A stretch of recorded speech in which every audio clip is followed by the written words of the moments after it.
ในโอกาสเดียวกันนี้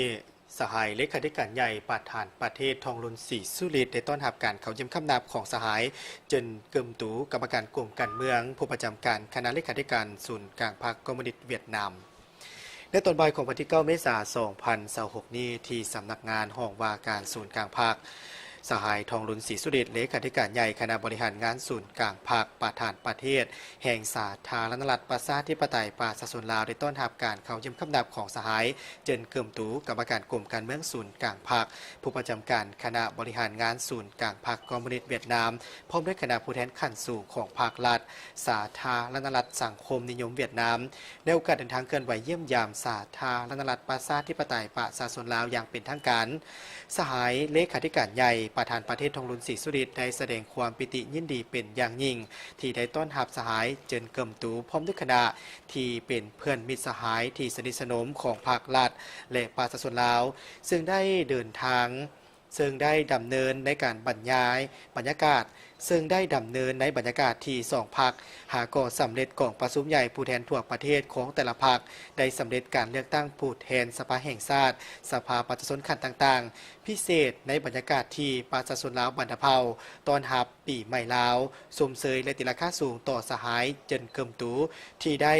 หาเลือกตั้งให้สืบต่อดำลงตำแหน่งเป็นผู้ประจำการคณะเลขาธิการศูนย์กลางพรรคคอมมิวนิสต์เวียดนามซึ่งเป็นการแสดงออกให้เห็นถึงความไว้เนื้อเชื่อใจของพรรครัฐและประชาชนเวียดนามที่มีต่อผลงานในการประกอบส่วนของสหายเจินเกิมตูตลอดระยะที่ผ่านมาและเชื่อมั่นว่าด้วยความรู้ความสามารถของสหายเจินเกิมตูร่วมกับบรรดาสหายการนำภาครัฐเวียดนามจะสืบต่อนำพาประเทศชาติเจริญก้าวหน้าอย่างบ่หยุดยั้งตีราคาสูงที่สหายเจินเกิมตูได้เลือกมาเยี่ยมยามสาธารณรัฐประชาธิปไตยประชาชนลาวเป็นประเทศทำอิฐในการเคลื่อนไหวเวียกงานต่างประเทศในการดำรงตำแหน่งเป็นผู้ประจำการคณะเลขาธิการศูนย์กลางภาคซึ่งเป็นการแสดงออกให้เห็นถึงการถือสำคัญของภาครัฐเวียดนามที่มีต่อสายผูกพันมิตรภาพอันยิ่งใหญ่ความสามัคคีแบบพิเศษการร่วมมือรอบด้านและหุ้นส่วนยุทธศาสตร์ลาวเวียดนามลาวสมเสยผลสำเร็จในการพบปะระหว่างสองสหายผู้ประจำการศูนย์กลางภาคและการพบปะกับท่านนายกรัฐมนตรีสอนชัยศรีพันดอนพิเศษสมเสยผลสำเร็จกองประชุมสภาแห่งชาติครั้งปฐมฤกษ์ที่ได้ตกลงรับพ้องเอาสหายโตเริ่มเป็นประธานประเทศและสหายเจินแทงเมินเป็นประธานสภาแห่งชาติสหายเลมิงฮึงเป็นนายกรัฐมนตรีและได้มีการรับพ้องคณะรัฐบาลชุดใหม่ในโอกาสดังกล่าวนี้ก็ได้ฝากความพยายามทำข่าวความสมเสยและอวยพรไซอันประเสริฐไปยังสหายเลขาธิการใหญ่ประธานประเทศโตเริ่มพร้อมด้วยบรรดาสหายการนำภาครัฐเวียดนามเพื่อเป็นการสุกยู่สายพัวพันมิตรภาพการร่วมมือทั้งสองฝ่าย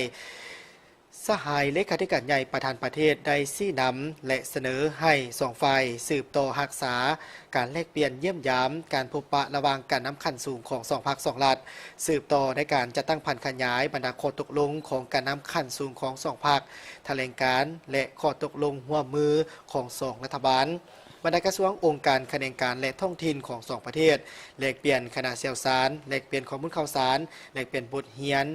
วิชาการการก่อสร้างและการสร้างระบบการเมืองแลกเปลี่ยนทางด้านทฤษฎีพฤติกรรมเวียกงานบำรุงในการสร้างพนักงานขั้นต่างๆอยู่แห่งเวียกงานโฆษณาเผยแพร่และศึกษาอบรมเกี่ยวกับหมุนเสื้อ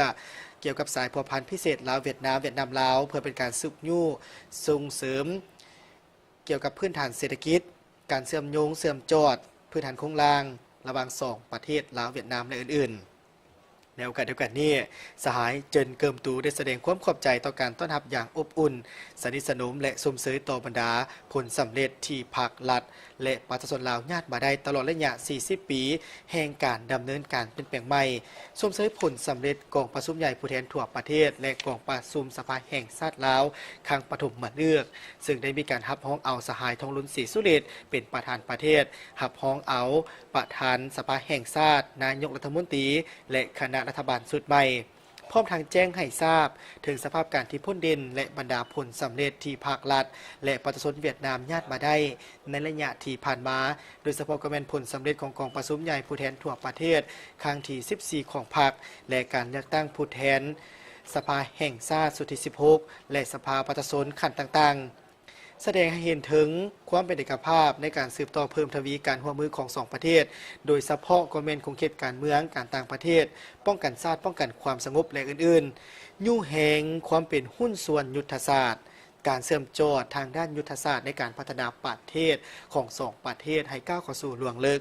ความการก้าเกียมในการจัดตั้งปฏิบัติบรรดากิจกรรมเฉลิมฉลอง2วันประวัติศาสตร์ของสองชาติในปี 2027ให้เป็นขบวนฟุดฟื้นประกอบส่วนเขาในการเสริมขยายและเพิ่มทวีสายผูกพันมิตรภาพอันยิ่งใหญ่ความสามัคคีแบบพิเศษการร่วมมือรอบด้านและหุ้นส่วนยุทธศาสตร์ระหว่างสองชาติลาวเวียดนามลาวให้นับมือนับก้าวเข้าสู่ล่วงลึกและแตกดอกออกผลอย่างบ่จุดยั้ง